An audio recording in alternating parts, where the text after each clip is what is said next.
for Wrong About Everything comes from Minnesota's credit unions. Credit unions are locally based, member-owned financial cooperatives that return earnings to members through higher savings rates, lower loan rates, and reduced fees. Visit mncun.org for more information.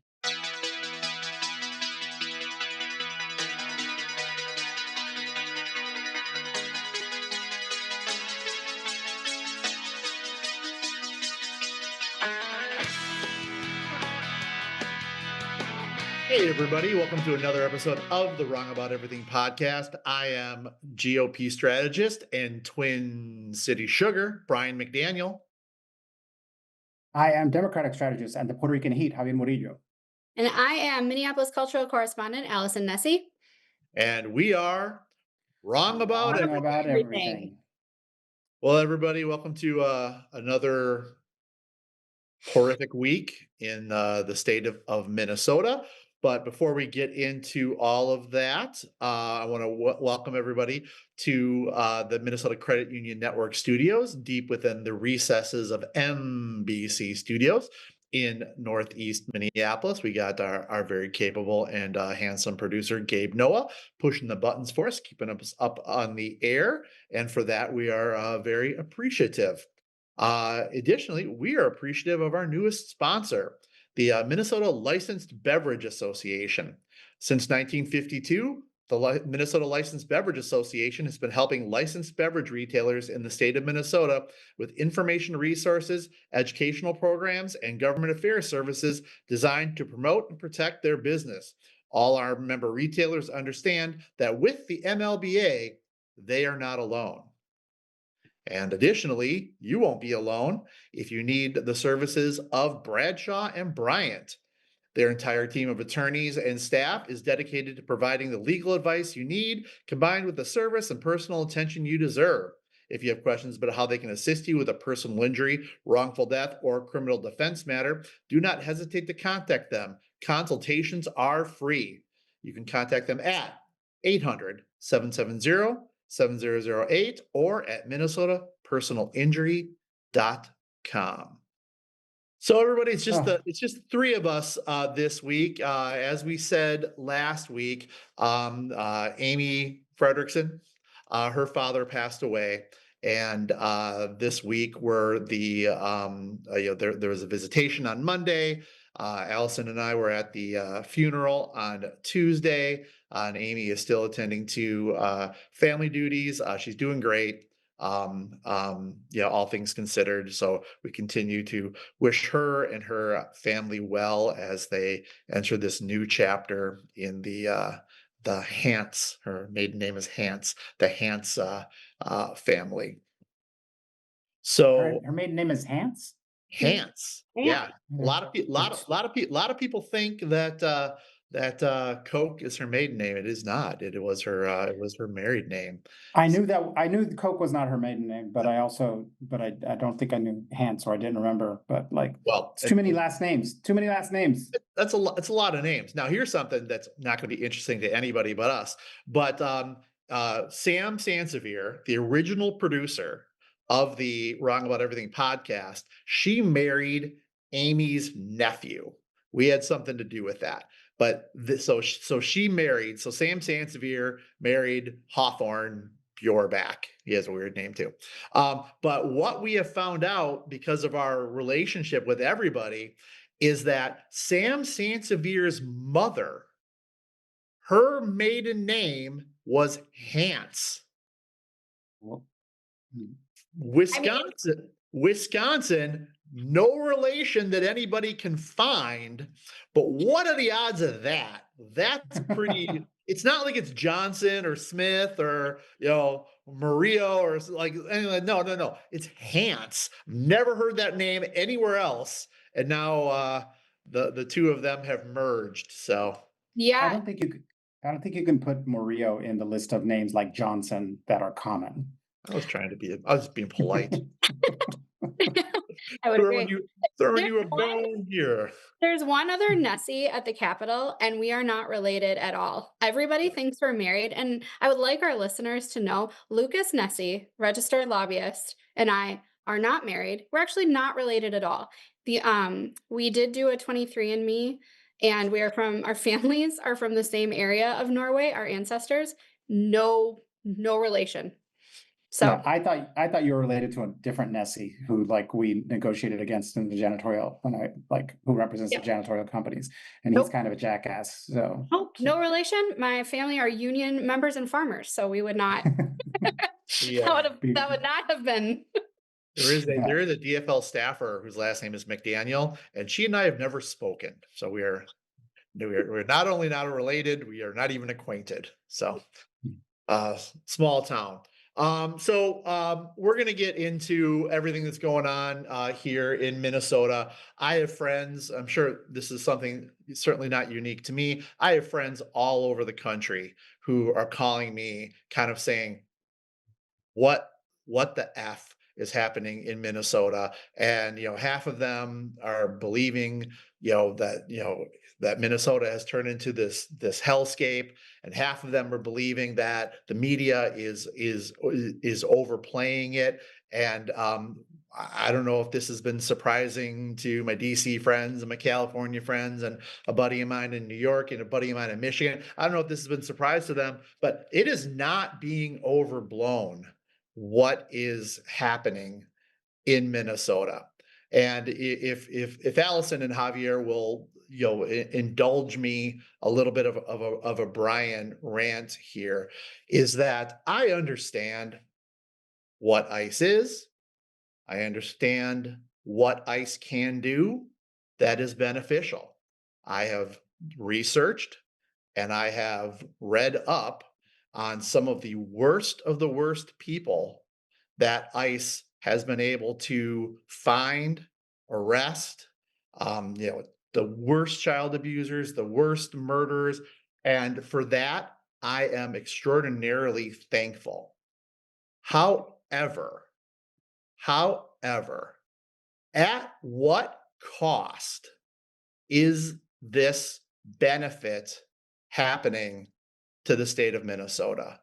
Because the state of Minnesota, this is not good. This is not good what's happening here. ICE is everywhere.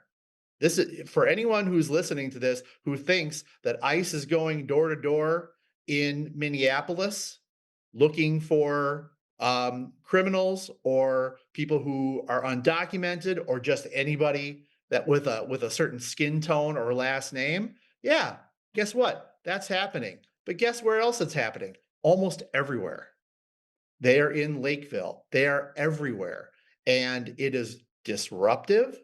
It is tearing at the fabric of Minnesota right now. If you think Minnesota is better right now than it was before this happened, I guess I just want to say I totally disagree with you.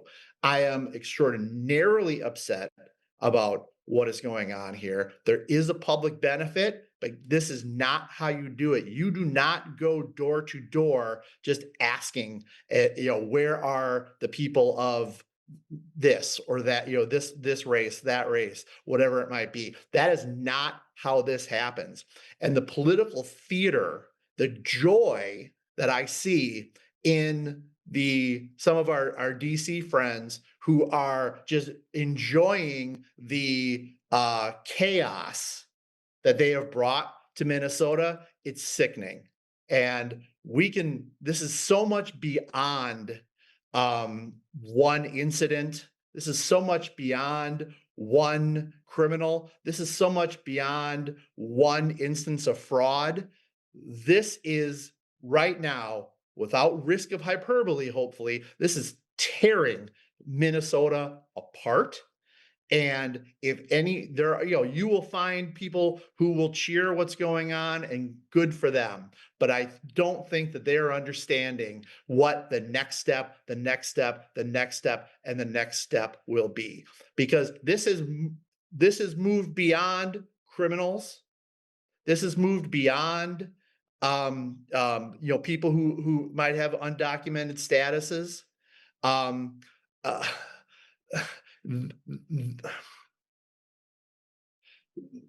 This is a constitutional crisis right here, and we need to collectively, not the Republicans, not the Democrats, not the people of color, not the white folk, everybody has a duty, as was the formation of our country, a duty to push back against a government that we might not think is working in our best interest.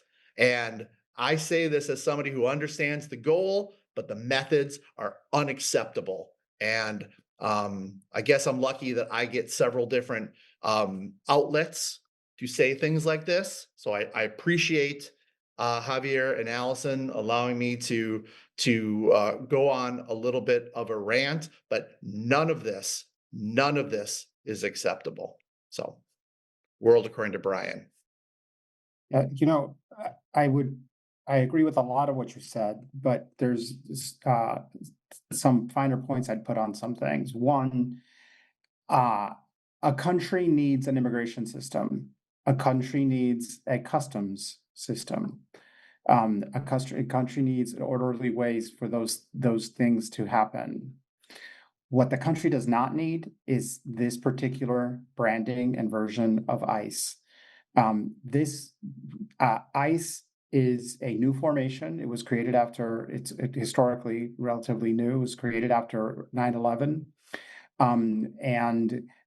It has always been an unaccountable agency. I have direct experience with ICE from my time when I was president of Local 26 of SEIU, and had direct experience of, under the Obama administration, of seeing how the administration would tell us that policy was one thing, but then ICE was doing the opposite. And we would I'd call Washington and say, like, this is what they're saying. And in Washington, they'd say, that's not what the policy is. And they'd say, like, well, but that's what they're doing. And there was this inability to rein them in because the agency has always been a little bit of a cowboy agency. And what happened was, with the big, awful bill, is that cowboy agency was given infinite resources. They now have more money than the U.S. Marines in their budget. They were allocated more money in the budget this last cycle than the U.S. Marines. That's why you have this surge of people who are in Minnesota. That's why you have this surge of untrained people. They have an ability to hire a bunch of people, and this is why you have people, like a lot of ICE agents being recorded saying horrific things, saying things like, "Didn't you learn after Renee Good?" They are proud of the murder because they have not picked our best people. There is a reason why we who are advocates in the realm of immigration have for years said that mass deportation does not work without what we are seeing exactly. The only way that it can happen, like, there are two solutions to immigration. You either reform the laws to reflect the reality of what's going on in the country, and more importantly, the reality of what we want in the future. So, like, you control for future flow and of immigrants and everything. That would be a comprehensive bill. Or you can do what they are currently doing, which is to completely militarize and go door to door and make everyone with skin that's darker than a paper bag feel and look suspicious. And the number of U.S. citizens that I and family members of people who I personally know who have been picked up who are U.S. citizens is staggering. This is not a joke. The lawsuit that Keith Ellison filed, among the things the facts that they assert is that if you were going by the number of non-citizen residents, that the states of California, states of Texas and Florida, their non-citizen populations exceed the entire population of the state of Minnesota. If this were about immigration, if this were about immigrants, the surge would not be happening in Minnesota. If this were about fraud, they would have sent an army of accountants. But this is not about fraud. This is in fact, like we're gonna get to this, that the chief prosecutors dealing with the issue of fraud in the U.S. Attorney's Office have resigned as a result of all of this this mess. Yeah, I've just been numb. This is astounding. I mean, I want to be transparent that like I'm not at the moment in Minnesota. I'm outside of I'm out of state. But I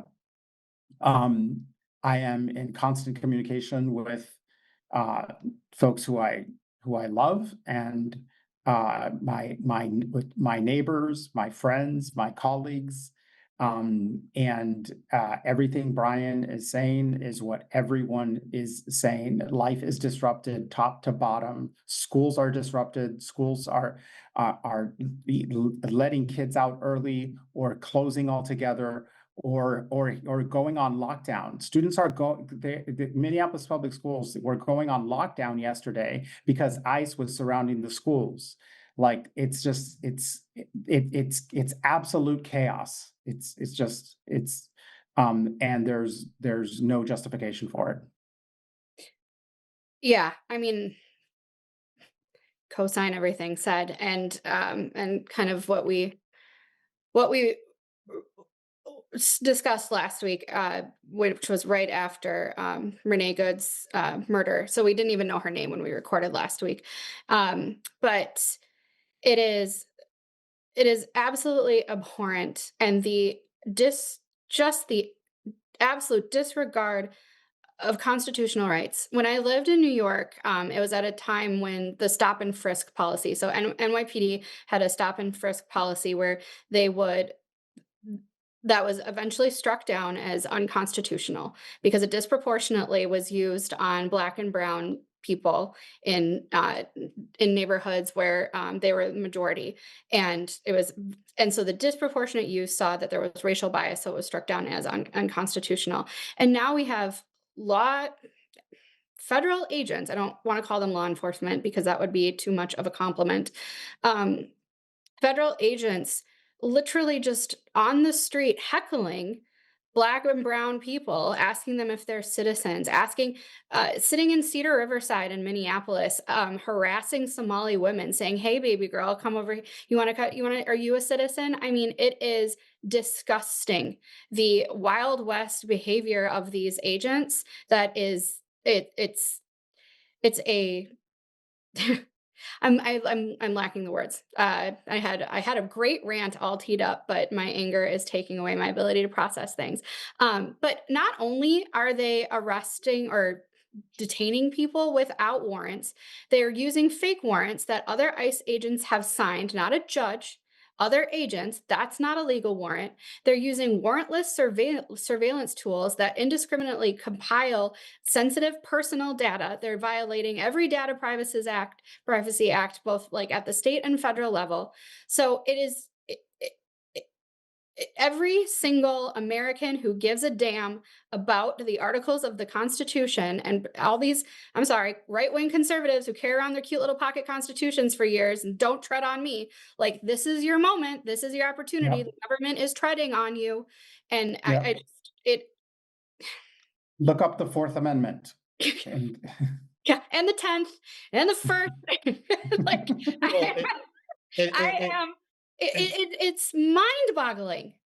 See, and my problem here isn't R versus D, and I'm not saying that's what you're saying, but this is something that is a concern for Americans, not just Minnesotans, for Yes. Americans. And there's somebody who, there's a Republican legislator who reached out to me looking for help in finding resources to help chronicle the constitutional abuses that are happening to American citizens. And this person is working with organizations that they probably wouldn't traditionally be aligned with, because they are so appalled at what's happening to American citizens at the hands of ICE. And I told this person I'm very proud of them. I asked if I could celebrate their name, and they said that they wanted to get a little bit further down their investigation before it got anything that was too public. But and I've also seen many Republicans after Joe Thompson's resignation express strong concern. But I think expressing strong concern is not enough. And I hope that each day that this goes on, that there are more and more and more people who are willing to stand up and say, what's happening here is harming our state, our citizens, our souls here. This is a big deal. And I would love to tell you that, we're all going to stand in front of the tank at Tiananmen Square and then this is going to stop. It's not going to stop. The federal government isn't going anywhere. And we, obviously we can debate the justification of what's going on right now, but history has shown us that when states tell the federal government they're not going to enforce federal law, the federal government wins. They stick around until they win. So I would love to say that I know what the steps are going to be that's going to make this stop. I don't. And for the people maybe we would maybe classify it as my side of the aisle, who want to focus on the protester class that's out there blowing whistles and whatnot. Yeah, you know what? You don't have to like them. You don't have to agree with them. You don't have to stand with them. You don't have to do any of that. But you have to understand that our country was formed because people were willing to push back against a government they felt was unjust. That doesn't mean that you have to feel that what's going on right now is unjust. I ask you really to look at it very hard, but that doesn't mean you have to agree with them. But you should not be saying they just need to go home, because you can't ask them to do that. No. This is too big of a deal. Well, Sorry, I'll let. Yeah, this is not something where you can just say sit at home because it's dangerous. This is a big deal. Yeah. Can I say something to this? Because just to be absolutely clear, like that, because it's this favorite sort of right-wing sort of trope about like paid protesters or protester class or any of this shit. Understand that entire neighborhoods are on signal chats warning each other of ICE coming because the violations are that egregious. Because this is exactly what you would hope would happen if your rights were under attack, is that your neighbors would come out and support you if they saw you being a victim of unreasonable search and seizure. If you were being arrested, if you were an American citizen, like the young man who was arrested out of Target, who not only was a U.S. citizen, was screaming it while he was being taken away. Then they later released him, and they had beat the fuck out of him. He is bruised and bloodied. That's a U.S. citizen who was beaten for no reason except he has brown skin, and you would hope that your neighbors would speak up for you, and I think you would also hope that when your neighbors stood up and spoke for you, that some jackass on Fox News didn't call you a paid protester for doing it, because that's insane. That's not what's happening.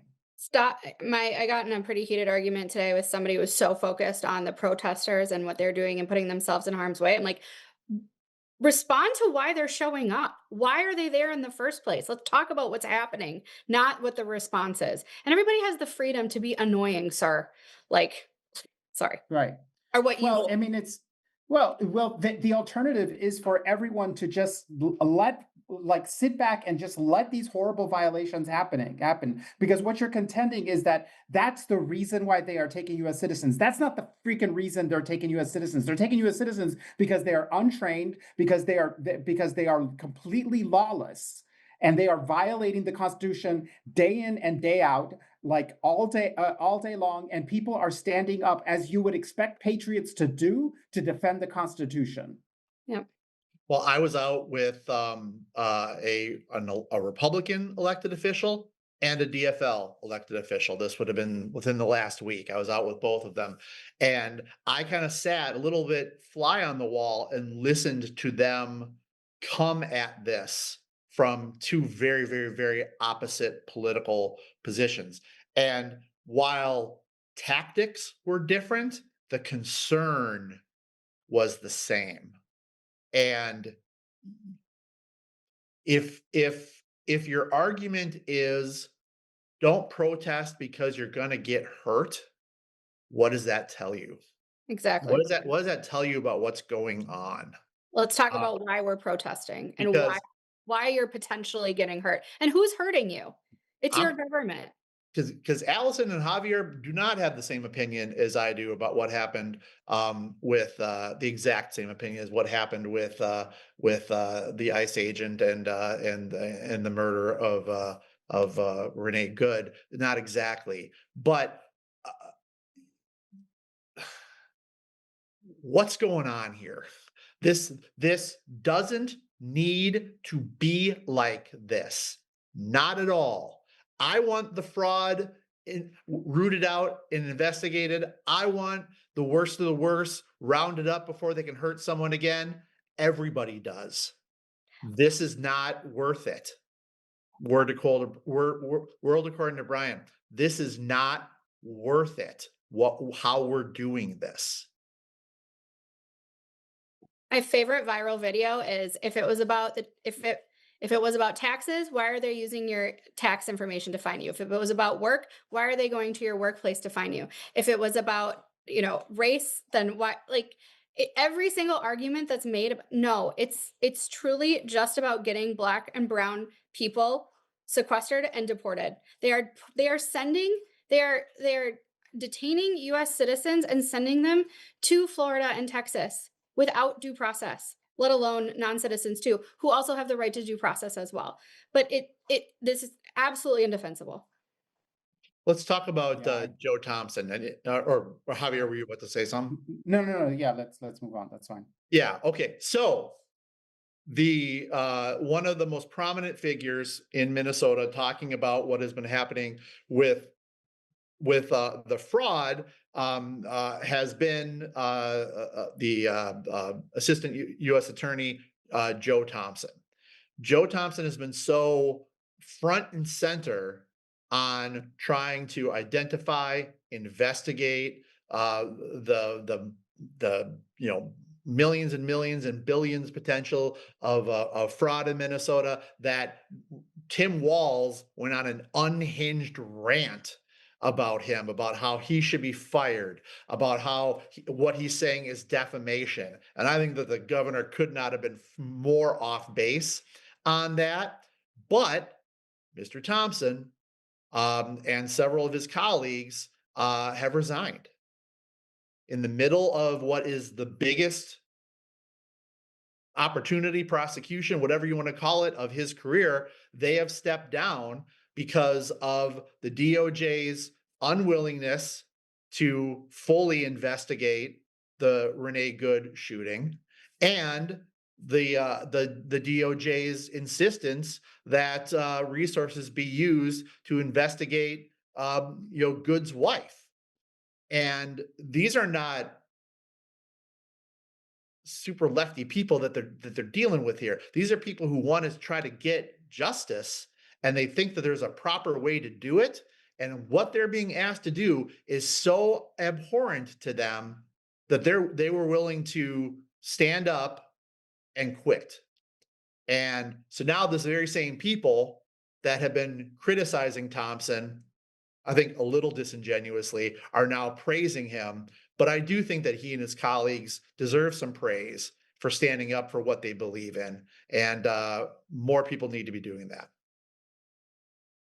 Yeah, concretely, it's Tim Walz who's being criticized for calling on him to be fired, and then sending out a very weird tweet praising Joe Thompson, because, like, to my mind, like, I actually think he was correct the first time. I think the prosecutions, what was were important, but also Joe Thompson in these press conferences was a bit of a showboater and was making wild assertions about just the sheer scale of the fraud that was putting the U.S. attorney in a bind, because they're going to have to come up with some pretty big numbers to meet what he was saying, but that's last week's news. That's last week's news. This week's news, what we understand is that someone who in some ways who's really like floored press conferences, led to a lot of attention on the Somali community, and there's a direct line from that to everything that's going on in Minnesota today. Like there was a line that was crossed, and that line was when the reporting is saying that he and others were asked to investigate Renee Good's wife. That's what they're trying to do. This is consistent with reports of U.S. citizens who have been detained by ICE that they are being questioned, and when they are questioned in the Whipple building, they're being asked for information about activist groups. Like they're trying to set the stage for criminal charges against activist groups, to try to claim that there's some sort of conspiracy, or who knows what the charges will be. And these prosecutors were not willing to go along with it. There's also a lot of turmoil within Department of Justice in Minnesota and in Washington, D.C., because the Civil Rights Division, which is this division within DOJ that investigates police officer involved or law enforcement involved shootings, or have decided that they will not be investigating this case at all. So we already saw that the state was taken out of the investigation. They preempted the Department of Homeland Security, before there was even an investigation, has called Renee Good, a dead woman who was shot in the face 3 times by a police officer while she was moving her car away. They are calling her a domestic terrorist before there's any investigation, and then they are not even investigating the possibility that the ICE officer rather did something wrong. I have a very different opinion of this than Javier, but I also think you fully investigate it. Doesn't matter what I think, or looking at we've all looked at the video 97,000 times and all that, but that doesn't mean you don't fully investigate it. You do, and if someone gets cleared, they get cleared. But to just not be willing to investigate it does not fill anyone with confidence. Exactly. Before I move on to more garden variety political things, I want to make sure that I give you guys an opportunity if there's anything else that you wanted to say on the ICE part of our program. No, I sincerely hope that Republican rep that you'd spoken to, that I hope that person is willing to be public about their disagreement with what is happening very soon. I hope other Minnesota Republicans are willing to speak the truth about what is happening here and what happened to Renee Good, because this is another one of those moments that strike at the heart of our humanity. In addition to our citizenship status and our Constitution and all this, it's just plain a matter of the fact that we can't come to any agreements on, say, unreasonable search and seizure. If that's true, that just means we're on a much more dangerous path, because what it means is that some people think the Constitution is great when it applies to them, and to no one else. And so I sincerely hope that more Republicans speak out, because Because what Brian, what you're talking about, Allison, what you're talking about, what every one of my friends is talking about, what everyone is seeing with their own eyes, um, is not acceptable, and we should be able to agree moving forward that that we should not be violating people's rights left and right. Period. Yeah, I agree. I hope that Minnesota Republicans can start speaking up uh, to being a part of a nation of laws and not 2,000 men who are not following the laws. Men and women. Yeah, there's a couple female ICE agents. Sorry. All right. Well, something that was, I think, moving on to regular politics a little bit, but still connected to this. So it seems like it was 6 months ago. It wasn't when Governor Tim Walz announced that he was not running for a third term. A few days, I think it was 2 days after that, the Renee Good incident happened. Um, if he would have waited a week or a couple of days, he would, presumably not really be able to make this decision because he wouldn't want to destabilize an already unstable situation by kind of throwing, this political stuff in the middle of it. So, we'll all see what happens. But it is interesting that if this would have happened 2 days later, or would have been scheduled a week later, how different the Minnesota political landscape is going to be. So after he did that, the presumption was that Senator Klobuchar was going to make an announcement that she was going to be running for governor. For obvious reasons, nobody has made any concrete announcements on that yet, but I kind of want to ask the Democrats on the show, what do you think, whether it's Klobo or somebody else, what do you think the timing is going to be for kind of the major names that are sure to come for running for governor? Uh, I think the only one who knows the answer to that question is Senator Klobuchar, because everyone is waiting to hear what she's going to say. And it does feel a little like when I remember it, because like you said, the timeline of this, the fact that that was Monday of last week is mind-boggling.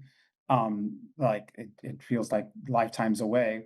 And it seemed like it would make sense.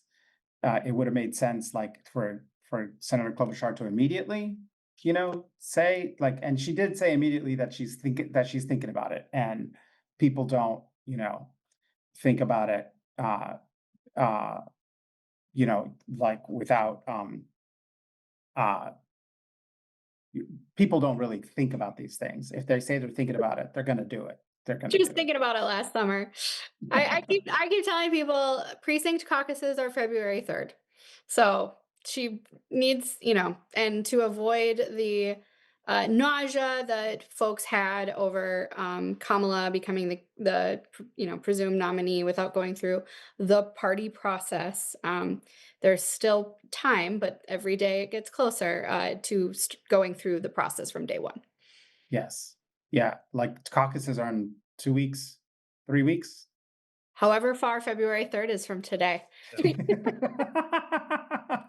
I don't do math. I was told there would be no math. My dad's birthday. Yeah, so there's depending on what happens there, if it's not Clobo, I think that's what we're hearing, but if it's not, then all of a sudden the game of musical chairs, really starts to kick into gear. But we have bigger issues right now than politics, so people aren't Hey, necessarily playing that game quite yet. Gabe asked us a question I think is a good one. Does Minnesota have any legal resource to get ICE out? Are there any lawsuits in the making? In fact, a lawsuit was filed by the Attorney General this last week. And what the lawsuit alleges is one, as I mentioned earlier, that the facts are that if this were about immigration, that there are states where there are many more non-citizen residents where ICE would be focusing that if this were about that this is not about fraud, because ICE has no jurisdiction over fraud. They literally do not, and they're not even pretending to. But the fundamental argument is that these actions are infringing on the state's sovereignty, that it's infringing on the state's ability to educate children, and for businesses to run, and for the state to manage its own business. So it's our early 20th century Democrats and Republicans would be shocked to be transported to the future and see that states' rights have been the arguments for states' rights have been completely reversed and flipped on their heads, because the oppressive federal government are the people who are on the right now, trying to get trying to enact mass deportation through Minnesota. So there is that lawsuit. Pay attention to that they just picked a judge yesterday, I believe, but I don't know when the first hearings are scheduled. There's also a lawsuit that was heard. I think had a first hearing yesterday, that the ACLU filed against, and that's just on the tactics that are being used, and including I was reading on Blue Sky in real time, sort of as it was happening, that the judge seemed very skeptical of ICE was having a hard time justifying why cars that are tailing ICE are immediately suspect of crimes, because the people are following ICE in order to know where they are, so in order to warn people where they are going. Pay attention to those lawsuits as they come down the pike. And everybody, don't protect the criminals, defend your neighbors to the point of as much as you can. Yeah, the problem, Brandon, right, is that this is why we have due process, right? Yeah. Is because and this is the issue with what they're doing. Like, neither ICE nor anyone else knows who's a criminal or who's not, because when things are being done indiscriminately, and so that is the problem. So that's why you protect due process. That's why the Constitution says everyone has due process. Persons, not citizens. Persons. Yeah. You do not go door to door looking for child rapists. That's not how this works. If you know where they are, go get them. You don't go door to door. No, you have warrants, you have judges, we have a system, we have a process. It is an imperfect system with an imperfect process, but my God, it is much better than this. When Joe Rogan is calling ICE the Gestapo, which he literally did this week, you've lost the plot. Yeah. Well, and I think that they're gonna in a back-assy way, they're gonna show how much of our economy is based on undocumented labor, because you're gonna want your roof done, you're gonna want drywall, you're gonna want your favorite restaurant open. There is going to be a very noticeable change, and I just hope everyone realizes what that change is. This country has been functioning on the backs of undocumented and free labor since our founding, and we have created a quiet, illegal/legal immigration system that has incentivized undocumented labor, and every consumer has benefited from it. And so it's mind-boggling to me. And before Anthony Bourdain died, he did say, if you did a mass deportation, the restaurant industry in America will collapse. Well, Javier has said 9,000 times, if you like food, you like illegal immigration. So yeah. Yep. And if you love ICE, boycott food. And if you like good food, you like illegal. Let's go to plugs. What does everybody have? I will be hosting The Moth on the 28th at the Parkway Theater in Minneapolis. The theme is New Leaf. And Brian, first timers have preference this time. So come on, I can think of like a few New Leaf stories that you could No. tell. So the I- theme is New Leaf, and first timers get top priority, and it's Wednesday, January 28th at Parkway Theater on Chicago and Minneapolis. I'm in if you are, Brian. Giddy up. All right. All right. Let's talk. Um, Allison. Okay, I am on my weekly spot at 9 a.m. on Wednesdays on the Al Travis Show, where we have a nice debate with I'm the token Democrat on Wednesdays. And I'm really enjoying it, actually. And then I also just want to give a plug. One of the questions that popped up was, what can citizens do? There are a lot of organizations. Unidos is kind of a COPAL, have great resources for citizen action, knowing your rights. There is a Know Your Rights town hall on this Friday, January 16th at 6 p.m. at the American Swedish Institute with some state reps, Congresswoman Omar, and then CARE Minnesota, just county folks. Like it's, if you're interested, I would highly recommend attending. All right. Well, Amy and I also are on the Al Travis Show on most Fridays. One of us will be on. I think Amy is on this Friday. You can also catch Amy and I on the Bob Sansevier Show every Tuesday morning. Also, we are getting towards the end of the football season, but now on Fridays, a friend of the program, Carla Bigham, and I have a show called Wrong About Sports, where we talk about the Chicago Bears winning and the Minnesota Vikings not playing. So that's lots of fun. Also, last Friday, I was on Almanac with Pat Garofalo, Jeff Hayden, and Tara Erickson, where we talked about many of these topics. It was a super good discussion. So you can find that on tpt.org. And then, all of us are on lots of different radio shows talking about this. I just think it's important that people can't stay quiet. And let's move on to Spanks and Thanks. Who wants to go first? I can go first. I will start with my spank, and it's spurred from an op-ed that was in the Star Tribune today by probably friend of the program, Andy Brem, about, and I understand his point, and sometimes, and I don't disagree with all of it, but this is not the moment for both sides-ism, in my frank opinion, because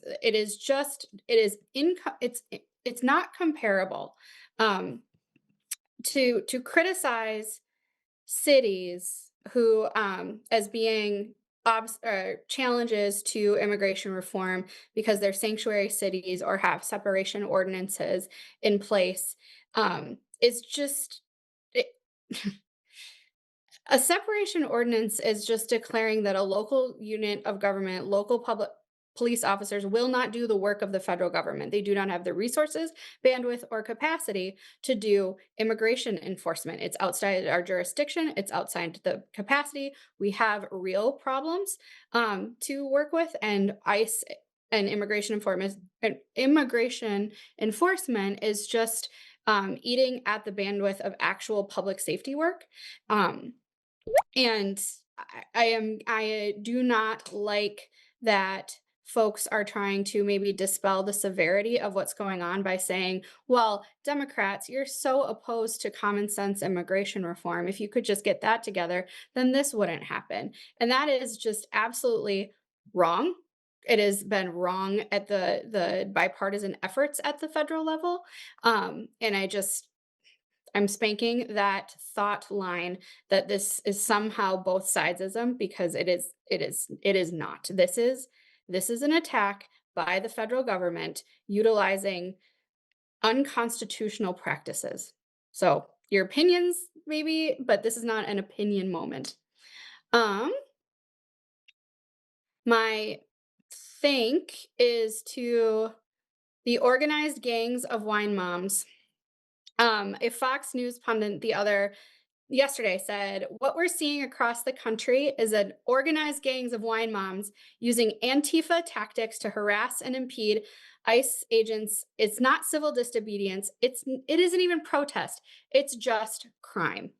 So all of you crime-seeking wine mom gangs, a lot of them, I will say, I have so many friends who are not in politics at all, and this is radicalizing them in a way that I haven't seen before. And for that, I am thankful. They are not staying quiet. They are suburban book club, wine club moms who are out there because they are protecting their children. They are protecting their children's teachers. They are protecting their children's daycare providers.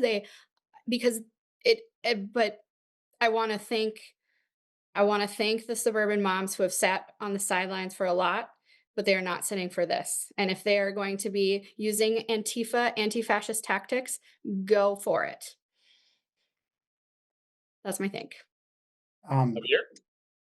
Yes. So I have the same thank, but I am gonna just underscore what Allison said, that there are social science studies about the impacts of crises on people, on populations in World War II.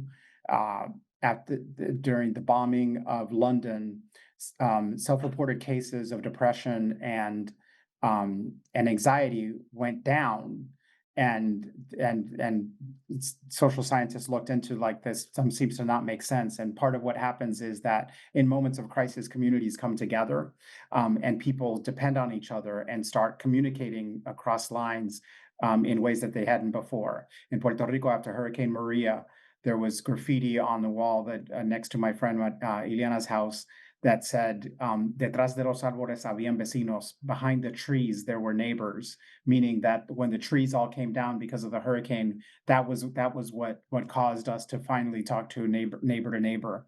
And so I say this to say, not to romanticize the horror that is happening in Minnesota, but to honor the beauty of what I am seeing, of people standing up for immigrant neighbors, standing up for non-immigrant neighbors, just standing up for each other. It is a beautiful thing to see.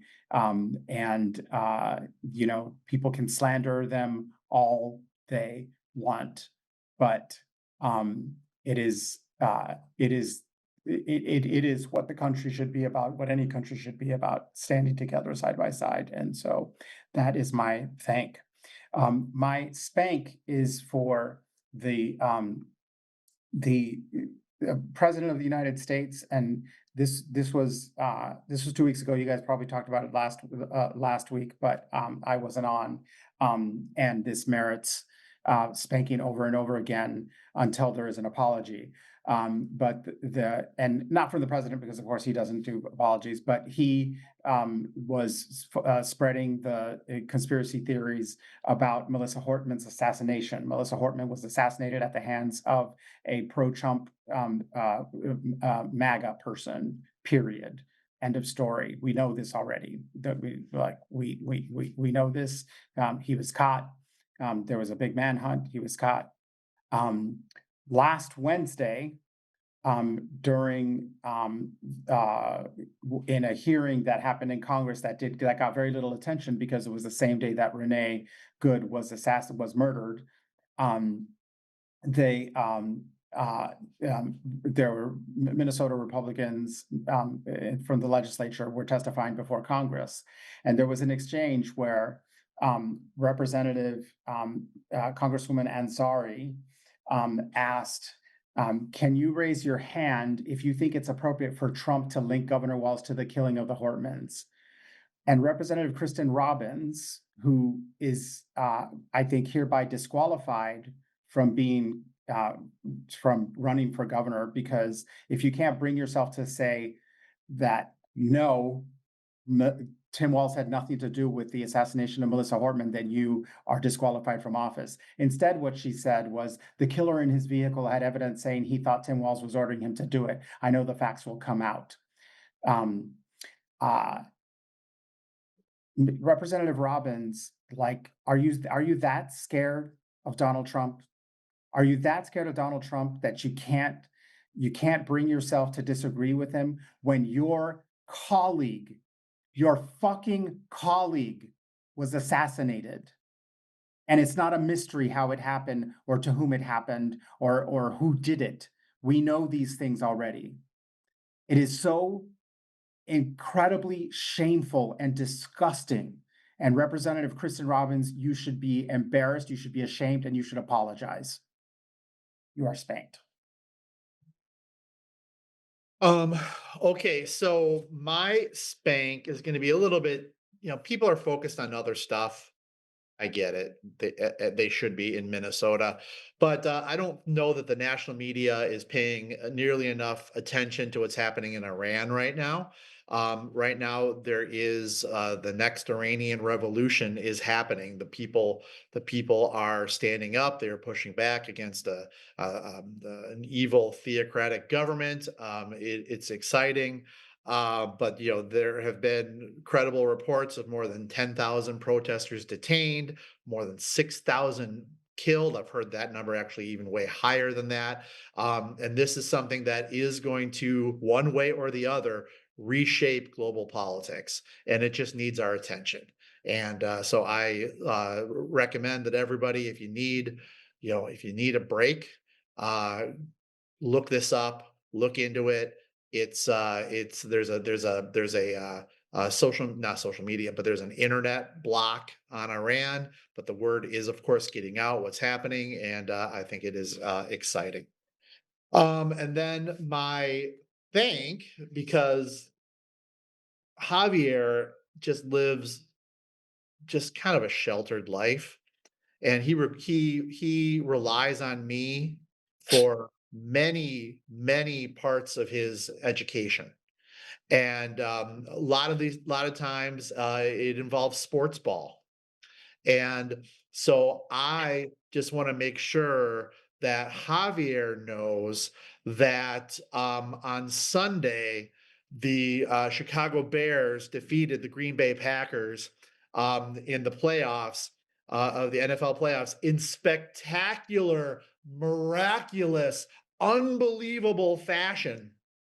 And that it has been a lone bright spot in a very bleak number of weeks. But Chicago is energized. They're coming together. People like to fight about lots of stuff in Chicago, but one thing we all agree is right now the Chicago Bears are playing awesome, and good, better, best, better than the rest. Never let it rest. Your good gets better and your better gets best. So with that, I am very, very, very happy Chicago Bear fan and Twin City Sugar, Brian McDaniel. I am remembering that the last time Chicago had big sports news was a very, very bad year otherwise in the world. Javier Murillo. And I am not old enough to ever see the Chicago Bears be good until this year, Allison Nessie. They were and we are wrong about everything. Bear down. God. Go Gabe Streamer. MBC. No relation to NBC.